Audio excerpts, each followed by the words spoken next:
So, tell me something terrible.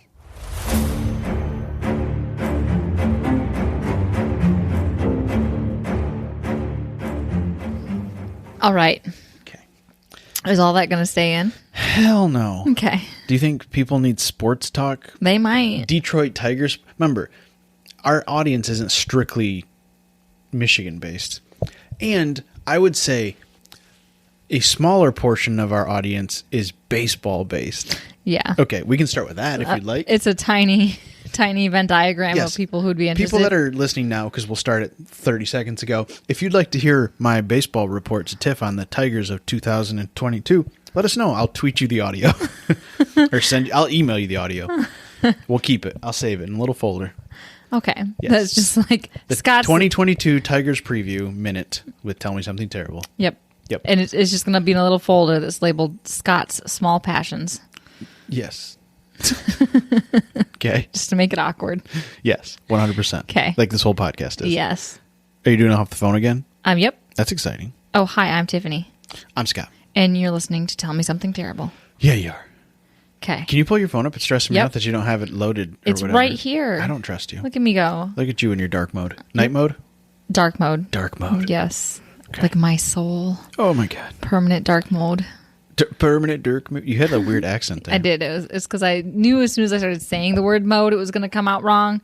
And I adjusted it and it still came out wrong. It was going to come out like mood. Yeah. Okay. Uh-huh. And then I tried to fix the long ooze to the long O and failed.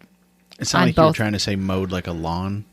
Oh, no. Which my brain is now realizing that mode, M-O-D-E, and M-O-W-E-D are pronounced the same way. Look, the English language is stupid. I'm just saying.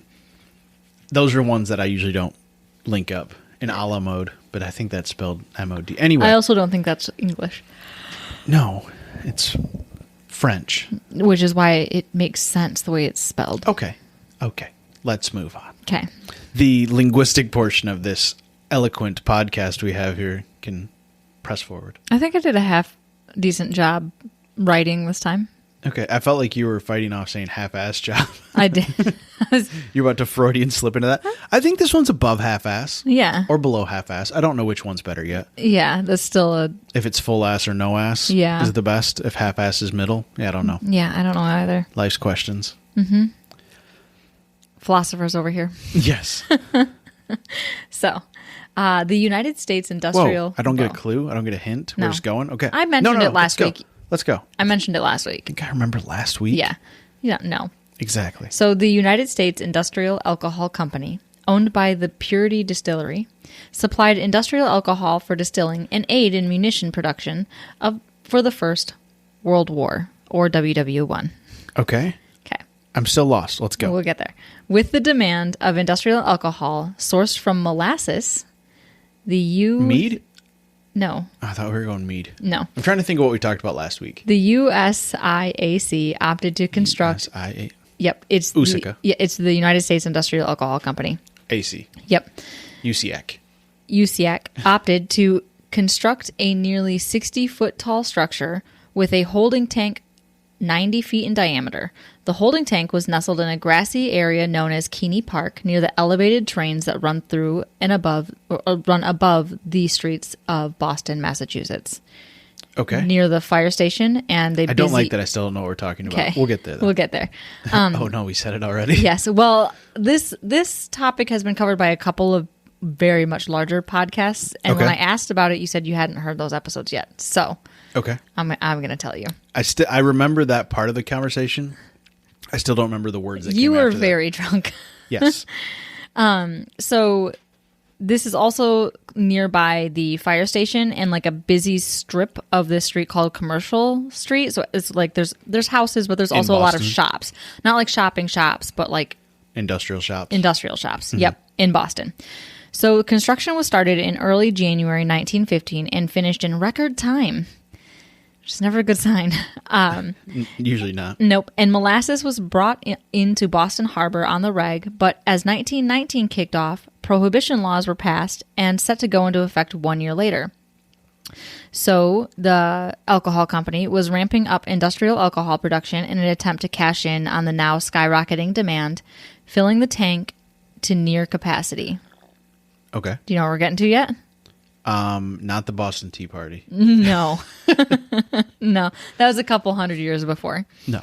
So on a cold January 13th, 1919, the United States Alcohol Company received a shipment of warm molasses from the Caribbean, and this was added to the Caribbean. I'm just harassing you. Look. It's because you watch Pirates. Yes. Jack Sparrow just crashed. Yeah, he like jumped off the boat as it sunk. As it He just docked. stepped onto the dock. Yes. Like there's a ship full of molasses in there for you guys. Yeah, it's warm. So this was added to the colder molasses already in the tank, topping it off to near From what I've learned, mixing different temperature liquids, it's never good. Oh, yeah? Yes. No, No. it's not. No. Nature calls that Well, fog. If you put it in a controlled environment, that's called a bomb. Oh, yeah. It is called a bomb. Don't worry, we'll get to it. Okay, cool. So this pushed the contents to its near capacity limit, and it was estimated there was 2.3 million gallons of sticky, thick molasses added to this tank. Okay. That is 60 feet in the air. Okay. Okay. Temperatures in the meantime were also skyrocketing. By January 15th, the temperature had jumped from the typical sub-freezing 2 degrees Fahrenheit, which is negative 16 degrees Celsius for the rest of the world listening, to an unseasonably warm 40 degrees Fahrenheit, Okay. which is 4.4 degrees Celsius overnight. So it skyrocketed 38 Heat degrees. wave. Yes. So this just brought all the Bostonians out to like chill and eat lunch outside, soak up some of that vitamin D that we rarely get. Yep. And this only increased the busyness along Commercial Street that day. Which isn't good because you've already foreshadowed to an explosion. Mm-hmm. Terrific. At approximately 12:30 p.m., patrolman Frank McManus was making his usual rounds. He stopped at a payphone, because this is the 20s, just before the 20s, for a quick call to the police station, and that's when the creaking and popping that was described as machine gun fire, followed by the high-pitched, earth-shattering sound of screeching metal as the molasses holding tank split open. So it's like one of those popcorn, like the metal popcorn things you put on a stove or a campfire? Yeah. That's what I And imagined. It just twisted it fell off of its metal support structure and let loose a 15-foot wave of 12,000 tons of molasses traveling at 35 miles per hour. I thought you were going to say 12,000 degrees molasses. I was like, No. It's like the blob. Nope. Kind of still is. Yes. So it, at its apex, it reached 25 feet high and approximately 160 feet wide. Okay. So it killed the people immediately in the area, which was mostly children. Like underneath, directly underneath it. Mm-hmm. It was a whole family. Like I think 3 out of the 4 kids died, and the dad was like napping in the apartment right next door, and he had no clue what was going on. Yeah. Yeah. And then Frank told the operator on the line, quote, "Send all available rescue vehicles and personnel immediately. There's a wave of molasses coming down Commercial Street." Which the operator said, "Come again?" Yeah. Say what? What? Sorry, I thought you said molasses. Yes. Oh, you did? Oh, okay. Yes. So the wave traveled over 2 blocks, cooling down as it went and thickening into a sludge that made movement nearly impossible. I was going to say, yeah, it's like quicksand. Yeah, it started out warm, like near 40 degrees. Yes. And then cooled as it hit the air, and also as the day cooled off, it cooled along with it. So it broke the steel girders for the elevated train, knocking one of the trains off of its tracks. The conductor managed to stop the next train before it too fell off the rails. He was described as a small hero. Yeah. Was he 4'8"? Stopped a train from crashing. Give him some credit. Yes. So it crushed freight cars, tipped over cars and trucks, tore the Engine 31 firehouse from its foundation. Okay. And did extensive damage to all the surrounding buildings and homes, pulling the trestles from the above train tracks, and then taking it all along with it, all this debris in its wake, sucking up dogs, horses, and humans alike. Jeepers. So molasses is 5 to 10,000 times more viscous than water. Okay, that's more than I expected. Yeah. Okay. And the instinctive way of swimming out of something like that, like where you would normally put your head, your hands over your head and like try to pull yourself out. Normally that works, but in something this viscous and thick, that the traditional and instinctive way of swimming only makes it worse. So as you pull your arm backward, you do manage to move molasses away from your face, only for it to be replaced by more molasses as you bring your arms forwards. So you just wind up pulling Suffocating yourself further and further into the molasses. Oh. Yeah. Is there a method you're supposed to do instead? So I actually, the one article that I found Just kick was... your legs? No. That'd be worse too. No, there's no way we could do it because we don't have enough limbs. You literally have to... No. So they actually did a study where they thickened this material to the water to the equivalent of like... A lot of cornstarch. There's this bacteria thing or something that lives in our guts and lives everywhere, and it's used to living through like the same sort of equivalent stickiness, and it has a lot of little phalanges that it literally will spiral out of, like, just into chaos to wiggle itself and disperse it enough to move out, so for the liquid to move and it to propel itself through it. So there's really no, I don't remember, that's like a very small synopsis of a very uneducated, very scientific, a lot of stuffs and things. Yes. Anyway, there's no way we could do it because this little thing has a lot of Does this different... event have a name? Yes, it's the Great Molasses Flood of 1919. Okay. Yeah. So causes of death were either drowning in the molasses or getting crushed by the debris that was caught up in the molasses. So in total, 21 people died and over 150 were injured, and there was $100 million in property damage done. Can you imagine the PTSD the first wedding you go to and there's a chocolate fountain? And you're like, no, and you just run. And just find you on top of a table, not underneath it, just rocking back and forth. Yeah. You just see somebody like sticking a banana and they're like, the fuck's wrong with that guy? I don't know what you put in a chocolate fountain. Usually like marshmallows, pretzels. So I'm glad Not you bananas. went to banana. I just went chocolate covered banana. Sure. Okay. So rescue efforts luckily started immediately with Frank's phone call. And then there's also People just started eating the molasses. I'll help. Oh. So Frank luckily got that call off in time. The dispatcher managed to send help pretty quickly. There was also a nearby naval ship, the Nantucket, that was in the harbor. They were running practice drills, so hundreds of sailors showed up.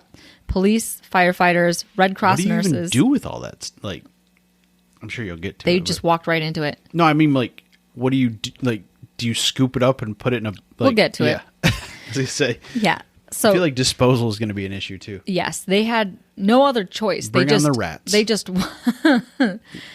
walked into the molasses. The molasses because they were like, what else are we supposed to do? You can't walk on top of it. No. It's not that solid. Yeah. So all these people showed up. All of them rushed into waist-deep molasses because by the time it Dispersed stopped flowing, it was 2 to 3 feet deep. Okay. And boots just keep getting sucked off. Oh, like, it would be awful. Yeah, like the worst mud At that ever. point, you might as well just wade into it naked. No, you're right. There's a lot of creases and crevices in the human body. That would be a bad idea. That, yeah. So, they attempted to pull out the survivors. Quote, this is from like the Bostonian Post, I believe. The molasses, waist deep, covered the street and swirled and bubbled about the wreckage. Here and there, struggle to form. Whether it was an animal or a human being was impossible to tell. Only an upheaval, a thrashing about in the sticky mass, showed where any life was. Horses died like so many flies on sticky flypaper. The more they struggled, the deeper the mess they were ensnared. Human beings, men and women, suffered likewise. Nice and tragic. Yes. Nice headline. Very long headline, but yeah. That wasn't the headline. That was just a quote from the article. Yeah, that's quite the headline. Yes. Little wordy. Yeah. I think molasses flood's probably the headline. 160 characters or less. Let's get to it. Yeah, there's Twitter back in that day. Yep. So one man, his name was George Leahy, doesn't matter. He, while trapped in the basement of the firehouse that was knocked off of its foundation. Basement seems like a bad spot. He was inside an 18-inch crawl space, and he attempted to keep his head above the molasses for approximately 4 hours before he gave up and was asphyxiated. How did they know I don't know why they knew 4 hours. Okay. That was just a stat, and that was in a lot of sources. So, Okay. Coroner must have been able to figure it out. Mm-hmm. Okay. So injuries were mostly from the debris in the molasses, causing fractured skulls, broken pelvises, and broken backs. All terrible things. Mm-hmm. Yep. So searching continued through the night, pulling injured and dead out of the thickening syrup, dispatching animals the rescuers knew that there was no hope in rescuing, so they would just walk through, and if there was something that was not a human struggling in it, they just put it out of his misery. Yep. Quote, "There are horses in a stable nearby, and half of them were killed instantly upon impact, but the other half, 10 or 11 horses, are killed that night, shot by the Boston police, because they are so enmeshed in molasses, they can never be extricated. It's kind of quiet on the waterfront at night, except for the reverberation of gunshots around the harbor as these horses are being put out of their misery." Kind of an eerie scene. That's, very visual. Oh, the pull quotes from this is just like a nightmarish hellscape of sticky, sweet, cloying molasses. I'm sure newspaper writing back then was not, I want to say flowery, but more descriptive, because you don't have editorialized. you don't have like the nightly news, like live video footage of all these horrible things. So they literally have to like be so much more descriptive so people get the point of it across. Well, and there's not a lot of images back then. Like, what are you going to do? Pull out your your tripod with your little extending out like Duragard type and be like, everybody hold still. Don't shoot that horse yet. Just sit right there. Let it struggle for a minute. I need to get this picture. Yeah. So I lost my spot because I sat my phone down. Oh no. Okay, found it. So after 4 days, search and rescue efforts had ceased. Many of the dead were seized, like stopped. Not ceased? Ceased. You're right. Totally ceased. And seized because it's frozen molasses. I was just like, wait. They seized. There probably were people same way we started this podcast. We were so eloquent that I just need to correct. I don't want people, Anyway, bad joke. You don't want people thinking we're that smart. Yeah. We're only a little smart. I just need to take you down a peg. That's fine. I'm more than capable of doing that myself. So many of the dead were so glazed over with molasses, it was difficult to identify them. Mm-hmm. So after the initial search, 12 people were declared dead. The others had been washed out into the harbor, and the last body of the last victim was found floating around a pier. It was found nearly 4 months after. Oh, wow. Yeah. I don't know. I don't think I know what molasses actually smells like. Like it doesn't. Earthier maple syrup. I was gonna say, I wanted to, like in my brain, I'm like thinking like caramel, and I know it's not. Like caramel's way too sweet. It's in that family, though. But it's not nearly as sweet, I don't feel like. So the harbor was tinged brown until summer. So there's your little tea party. Mm-hmm. Tea party take 2. Kinda, except this is all just like the road, essentially, and the buildings. So molasses was spread throughout all of Boston, tracked into homes on shoes and throughout public buildings and stores, leaving door handles, payphones, subway rails, every surface sticky. I hate sticky. And there was no escaping it. I can tolerate, like, with my job, like I can handle most things. Stickies, nope, hate sticky.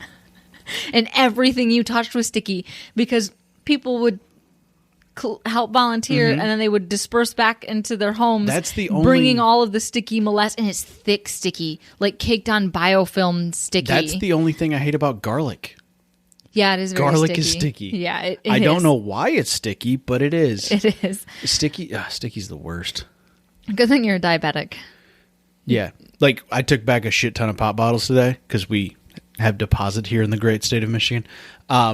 So the best thing is we don't drink any pop that has sugar in it. We don't even drink alcohol that has sugar in it. So it's like nothing in the bag is sticky, which is probably the only reason. Until you find the one pop that somebody else brought over. Yeah, when your mom who drinks this normal pop? When your mom drinks 12 Cokes in a weekend, she watches our house. Yes, and all those cans are in there. Yeah, that's the only thing.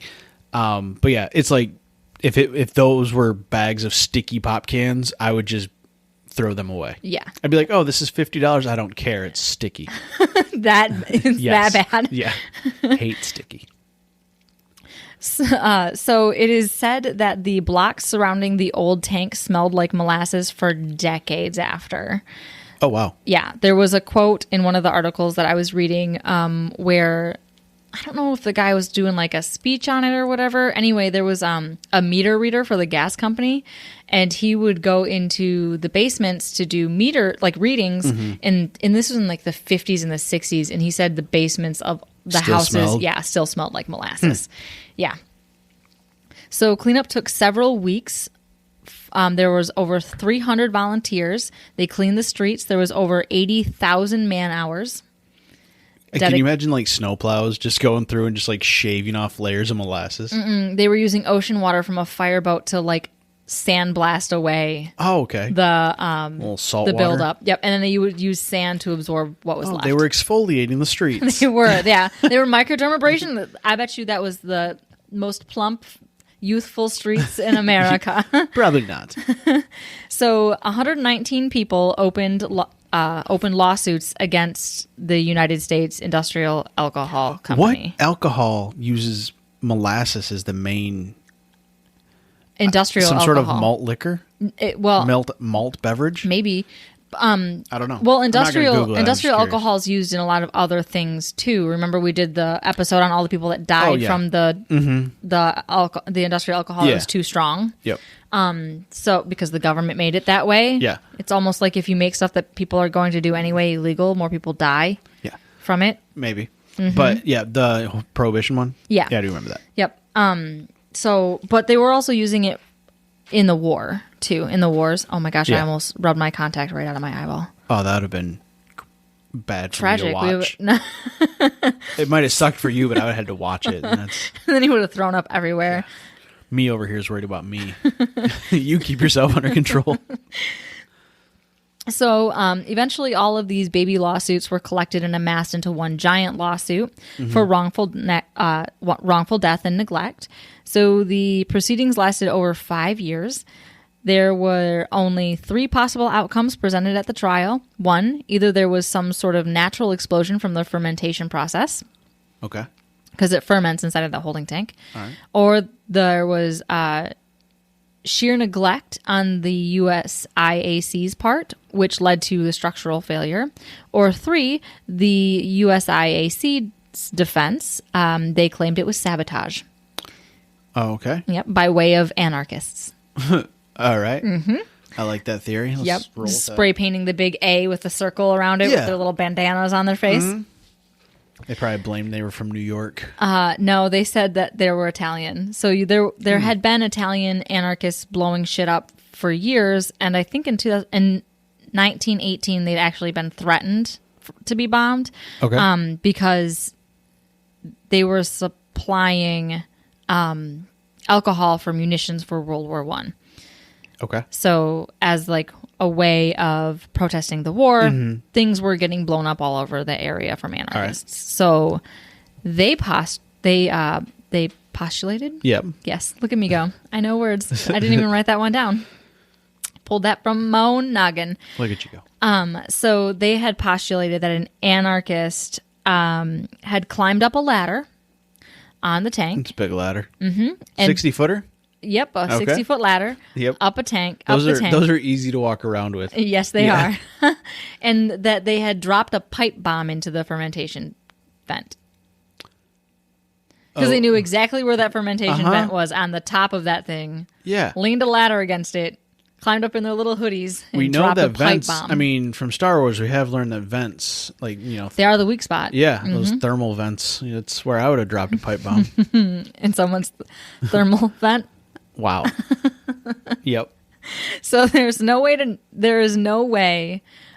there could be no possible way that the alcohol company was neglectful. The construction totally wasn't rushed to help Nope. in the aid. To help in the aid with the war effort and rake in those sweet military industrial complex profits. Yep. And the project totally wasn't overseen by a man that had no engineering experience whatsoever. Not a requirement. And then the rivets totally weren't made of inadequate metal. And the walls of the tank were totally strong enough to hold those 2.3 million gallons of molasses.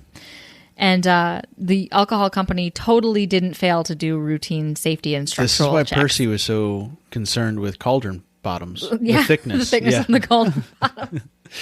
He knew. See? He was looking at history. Yep. Those cheap cauldrons coming in from out of country. Exactly. Yeah. So literally that's what he was concerned about. Yeah. And now I say that, I remember reading it and being like, how silly. And now that I'm saying it out loud, I'm like, oh, that's kind of a nationalist idea, isn't it? No wonder people were pissed off about Percy. Anyway. Don't want your wish.com cauldrons over here. It's Shein now. I don't know what that is.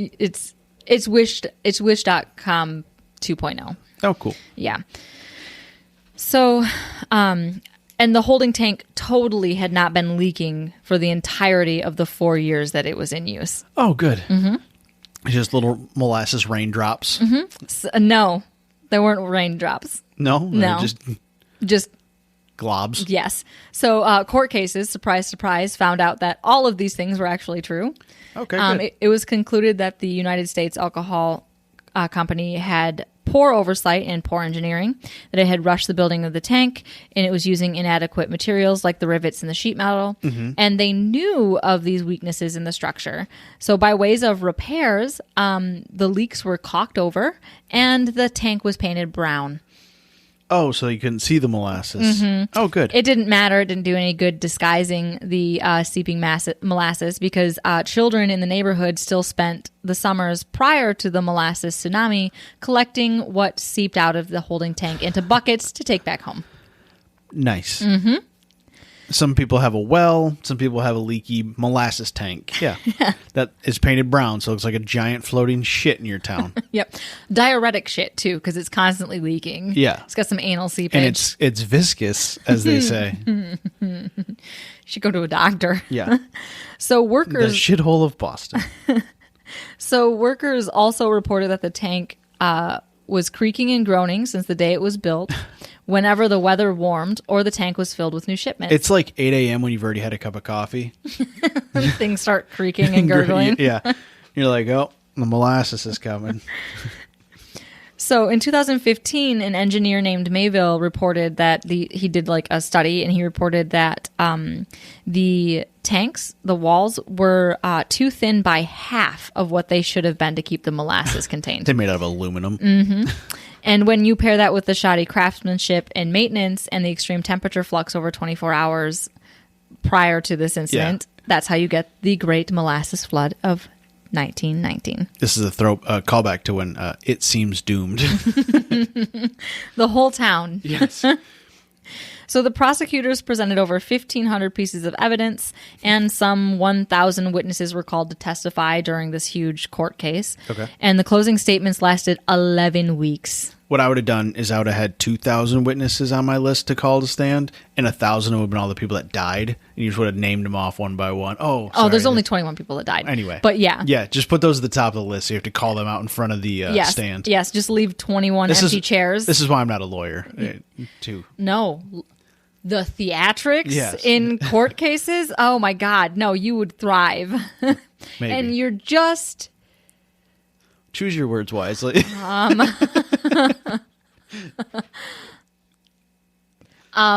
Disconnected enough to be able to pull it off. Maybe. So, in the end, the United States Industrial Alcohol Company was found liable, and paid out $8 million in today's money in damages, and set the precedent in how the government regulates big businesses, construction standards, and for holding large companies accountable for their damages. So, silver linings. I suppose. I mean, 21 dead sucks. Yeah. But I actually thought the number would have been higher. No, there's a lot of people it's that probably very were the injured. epicenter of it was the worst. Yeah. And as it flooded out, I suppose, it definitely And got then more came to a manageable. standstill. Yeah, it got more manageable. And I think if you got carried away and managed to stay above it, because like one of the podcasts, I think it was the Dollop that did a big one on it.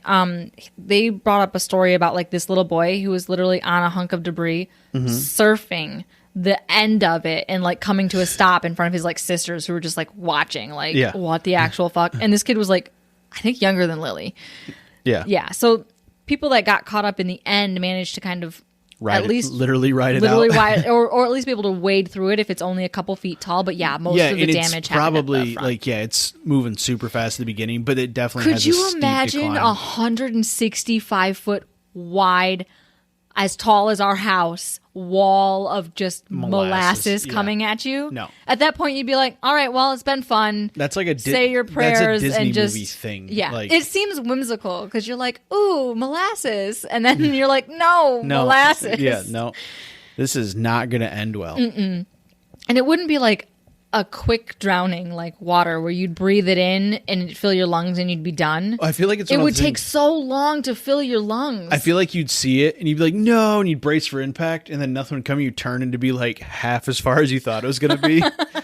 Yeah, like the people that were 2 blocks away watching it happen were like, oh no! And then it like just peters out and ends up at your feet, and you're like, oh wow, this is sticky. But man, I got lucky. Yeah. Time to play the lottery. Right. All right, sources. Wikipedia.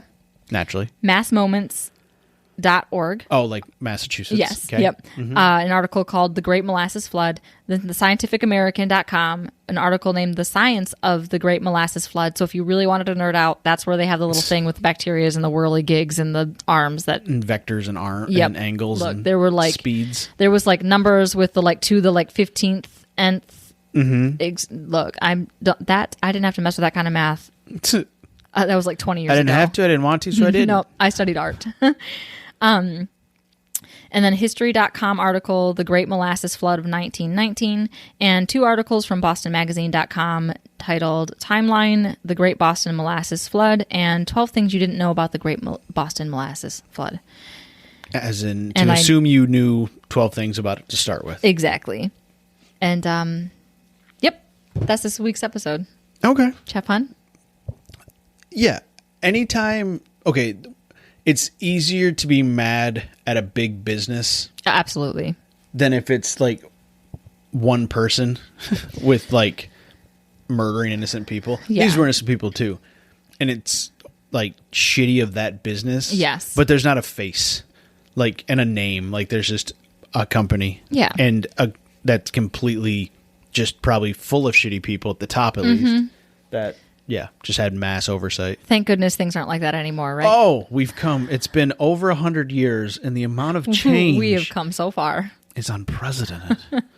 I mean, I've never smelled molasses, so we have come far in that regard. Maybe I should go out and get some molasses. I don't know how keto that is. Oh, that company still exists, by the way. Of course they do. Yeah. They merged in like 1938 to something or whatever. Sweet government contracts. They make like Cauldrons? Paint thinner and dye now. Okay. Yes, cauldrons. Yeah. So yeah. Look if at them you've made go. it this far. Congrats. Hopefully the molasses didn't slow you down. Oh, this is literally where that expression comes from, by the way. Slower than molasses in the wintertime. Is it? Yep. That seems cruel. The more you know. Right? Okay. That's bad. It is bad. I'm going to go run you a bathtub and pour 7 quarts of cornstarch in it. Oh, thank you. Just thicken it up for you. You can flail around in it for a bit. No? Most people use toasters, but okay. You aren't going to drown. You can just sit up. It's just... Have you met me? Well, yeah. I can just run a bath and you might struggle. Yeah, that's true. Anyway, thanks for listening. Yes.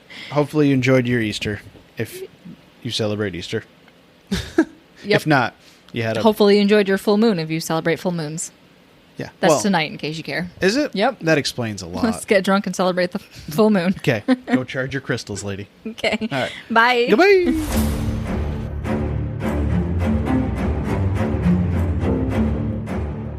Oof, that was terrible. Thanks for listening to our terrible podcast. You can find us on Apple Podcasts, Spotify, and Google Podcasts, or wherever you like to listen. Feel free to follow us on Twitter at TMSTPod. And if you'd like to support the show, you can find us on Patreon at Tell Me Something Terrible.